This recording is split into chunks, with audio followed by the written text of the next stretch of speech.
Everyone knows that the government messed up, but that's not what I'm about to tell you. The Federal Reserve printed $5 trillion, and this unsurprisingly led prices to rise.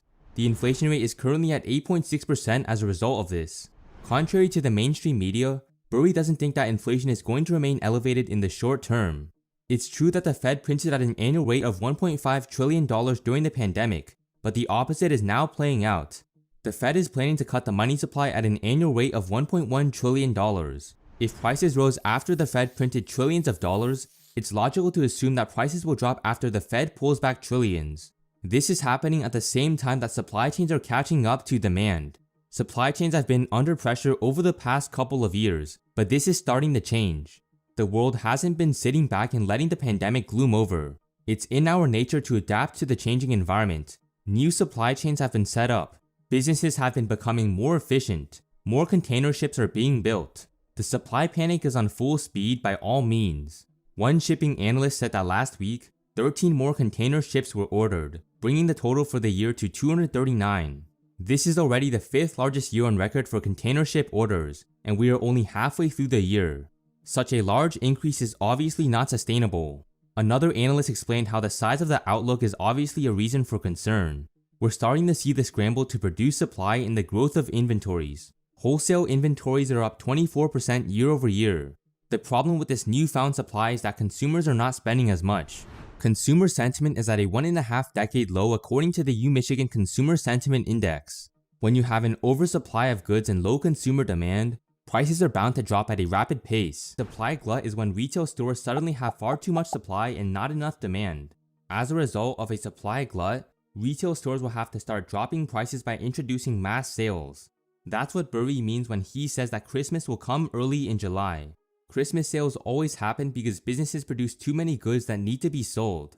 The only way to sell those goods is by dropping the price. When there are too many goods on the shelves, corporate profits will drop immensely, which will eventually cause people to be laid off or see their salaries cut. Burry expanded on this concept by saying, "This supply glut at retail is the bullwhip effect. Google it. Worth understanding for your investing endeavors." Deflationary pulses from this leads to disinflation and CPI later this year, which then leads to the Fed reversing itself on rates and quantitative tightening. And this leads to cycles of that occurring again.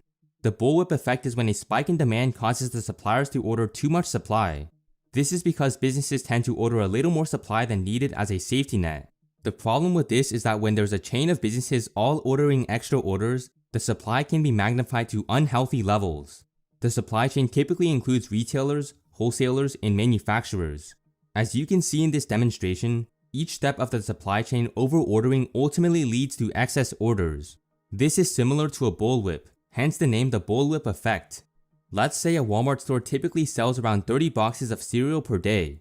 Because of a new social media trend, cereal sales have increased drastically in the short term. Instead of selling the typical 30 boxes of cereal, let's say the Walmart store is now selling 90 boxes of cereal per day. As a result of this increase in demand, Walmart will now order cereal at a rate of 150 boxes of cereal per day. This gives Walmart 60 extra boxes per day, just in case the demand increases at any point in time. General Mills now receives Walmart's order of 150 cereal boxes per day. This spike in demand will now lead General Mills to order 250 cereal boxes per day. The cereal manufacturer will now see 250 orders and increase production to 350 cereal boxes per day. Throughout this process, we went from 90 boxes of cereal to 350. Not only do we have 260 extra boxes of cereal per day, but the short-term spike in demand could also dissipate at any point in time. Because there was a sudden increase in the supply of cereal, businesses across the supply chain will have to cut prices. This causes the opposite of a supply glut. Retailers will now order less supply. Once the cereal supply inevitably runs out, businesses will once again be left scrambling to get their hands on cereal. Cereal prices will skyrocket once again, causing retailers like Walmart to order more cereal. This brings us back to square one. We are currently experiencing the bullwhip effect on steroids. Retailers have ordered boatloads full of supply as a result of the unprecedented supply shortage. This has led to one of the biggest bullwhips in history. And when there's a bullwhip, a supply glut is inevitable. Burry knows our incoming supply glut will cause deflationary forces that lead to disinflation. Disinflation is when the inflation rate slows down dramatically. So instead of inflation continuing to accelerate like many think, inflation will actually decelerate soon. Because of incoming disinflation from the bullwhip effect, the Fed may start printing money again, which is better known as quantitative easing. Quantitative easing will then boost consumer demand and cause another supply shortage. Because of the supply shortage, the Fed will then pull money out of the system to stop inflation, also known as quantitative tightening. The only problem is that retailers will once again order extra supply and cause the bullwhip effect again. When there's too much supply, prices will drop and cause the Fed to start quantitative easing again. This would artificially increase consumer demand and lead to a supply shortage, which only sets the stage for another bullwhip. Such a cycle is frightening because it causes the economy to be stuck in recurring bullwhips. We are currently in the bullwhip portion of this cycle, and as a result, will experience one of the worst crashes in history. The bullwhip effect is simply caused by human nature, and cannot be stopped regardless of how well known it is. Burry elaborated on the bullwhip effect by saying, across the economy, different verticals are in different phases at the same time, but fundamental equity investors are rarely looking at more than one vertical at a time. Burry is essentially calling for a massive bullwhip across the entire economy. This means that the bullwhip doesn't just include retail stores like Walmart and Target. It could also include other industries ranging all the way from plane manufacturing to cell phones. Attached to Burry's tweet was a website describing the beer game. Contrary to what you might be thinking, the beer game has nothing to do with drinking beer. The goal of the beer game is to simulate the supply chain of beer. There are 4 units in the game: the retailer, wholesaler, distributor, and brewer. Students in the game are split up into 4 groups, with each group being a unit. The goal of each unit is to obtain the highest profit possible. At the end of the game, it is almost always the case that inventories end up being too high. This is because each of the 4 units always order extra beers, which magnifies the end results. The beer game proves that the bullwhip effect is simply human nature. Retailers are already seeing the bullwhip effect at play right now. Walmart's inventories in the first quarter of 2022 were up 33% year over year.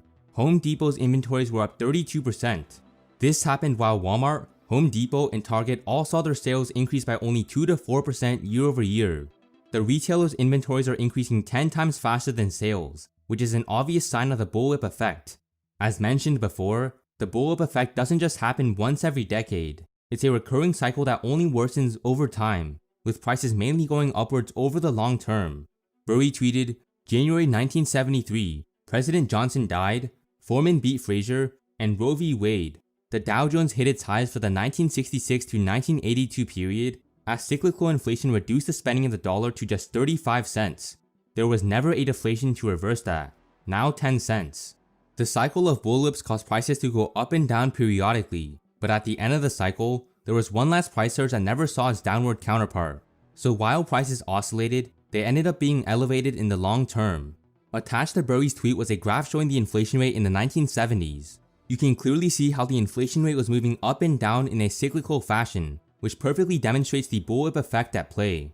Over time, the bullwhip effects got bigger and bigger, with the inflation rate always being positive. Prices throughout the 1970s rose dramatically, and they never went back down because inflation remained significantly positive. The last surge in the inflation rate never went back down to the 2% rate that happened in the first bullwhip. Burry explained further by saying, transitory, no. Peak, no. To the moon, if you mean a cold, dark place. At the bottom of his tweet was an article describing how prices went up so much that nobody wanted to purchase bonds anymore. The CPI news this morning was so awful that it changed the bond market's view of Fed trajectory, and the weakest sector broke. In bond jargon, mortgage-backed securities went no bid. No buyers for mortgage-backed securities. The financial markets typically work with bids and asks. The bid is the price that buyers are willing to pay, and the ask is the price that sellers are willing to sell. This creates a spread between the two prices. A market maker like Citadel will then purchase the asset at the bidding price and sell it at the asking price, essentially making money from the spread. Inflation was so high in June that there were no bids for mortgage-backed securities. This means that there was literally no price that buyers were willing to pay for on mortgage-backed securities, which are bonds that are secured by home loans.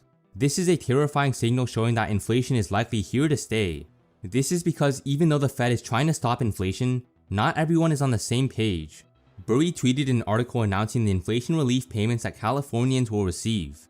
This is ridiculous because giving free money is only going to make inflation worse. He ridiculed California's behavior by saying, "That is not how this works. That is not how any of this works. We're clearly in a frightening economic environment, but there must be light at the end of the tunnel." Burry doesn't see this light coming anytime soon. He tweeted a quote by billionaire businessman Tom Siebel. "I don't think this is going to be over until everybody swears they will never own crypto, and they will never own a technology stock."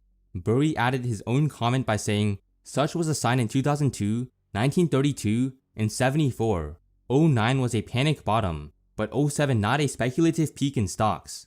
We experienced a speculative peak in 2021, and speculation typically ends with everyone scared of speculative assets. We're currently not there yet at the moment. Bitcoin, an asset that Burry despises, is still relatively popular right now." Burry tweeted a graph showing the correlation between Nasdaq and Bitcoin and questioned, "Are we sure Bitcoin is not just another risk asset in the Nasdaq 100? The strong correlation between Bitcoin and the Nasdaq shows that Bitcoin isn't an uncorrelated asset. The fact that Bitcoin's price fluctuates in a similar fashion to the Nasdaq shows that it is simply just another tech stock with a new name." Some people like Jim Cramer might point toward a short-term rally as a sign of recovery, but Burry knows that short-term rallies happen the most during market crashes. It might sound contradicting to have the biggest rallies during market crashes, but history has shown that to be the case. Burry tweeted, "Who knew this year was so much fun because of all the doomed rallies? Recall 1929 to 1932 top to bottom. 10 rallies above 10%, averaging 23%. 2000 to 2002, 16 rallies above 10%, averaging 23%. So every year we have a massive multi-year crash, there are plenty 10 to 25% rallies. However, you shouldn't mistake those rallies as a sign of long-term market recovery. Short-term rallies mean nothing during a bear market." So with that being said, how is Burry preparing for the incoming crisis? People can say whatever they want, but if the money isn't where their mouth is, then they're simply bluffing for attention. Unlike other market crash predictors, Burry's money is certainly where his mouth is.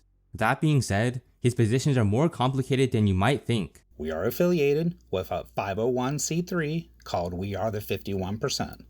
This is based off of all the good people in the world giving extra effort to have a better way of life.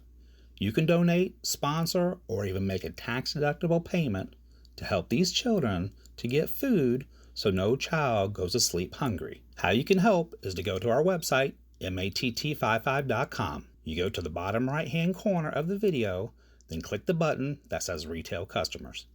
You can choose either option, the $5 or the $40 donation options.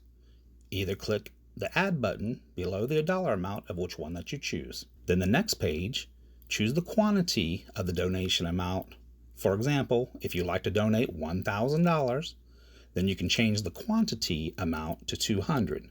Then click the Checkout button in the bottom right-hand corner, and then on the next page, enter your credit card information, name and address.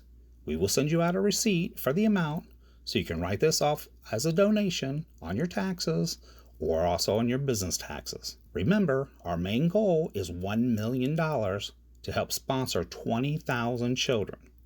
1 billion people in the world will lose their life due to starvation due to the famine that has already begun by 2025. In case I don't see ya, good afternoon, good evening, and good night. Yeah.